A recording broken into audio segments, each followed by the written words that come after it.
Gotta say, there was a huge part about this movie that I was not prepared for. In a good way. It's a good thing. But it's pretty wild. So we have a brand new Netflix movie called The Power of the Dog. It's a Western starring Benedict Cumberbatch, and he plays this rancher who just strikes fear into everybody that he meets. His brother gets married and brings along her son back to their ranch, and Benedict Cumberbatch is torturing them. He's like been a bit of an asshole to them, and then he realizes that it's possible to love in a few ways that would be considered taboo during this time. And this is a movie where it has a definite message here. I'm not going to spoil it because I do think this is good and worth a watch. But I picked up on it a little earlier than I think the movie wanted me to. And I was sitting here, it was a lot more obvious. And if I hadn't picked up on it, it would have been much more subtle in its storytelling. Also, there is a lot here to love. Benedict Cumberbatch's performance as Phil Burbank is, without a doubt, actually, the best performance of his career.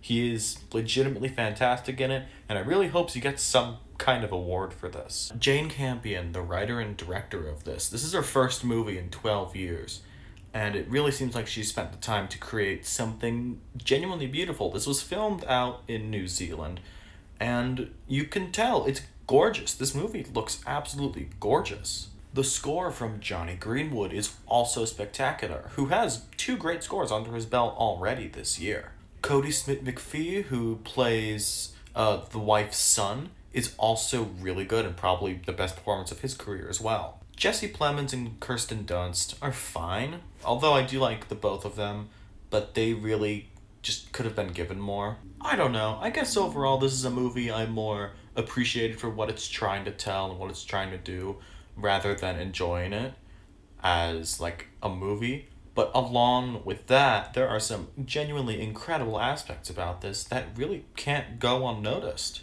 Also, this movie is gay as fuck. That was the surprising part.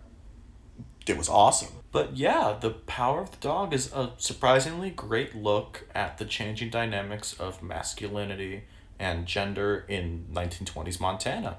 It's a great watch.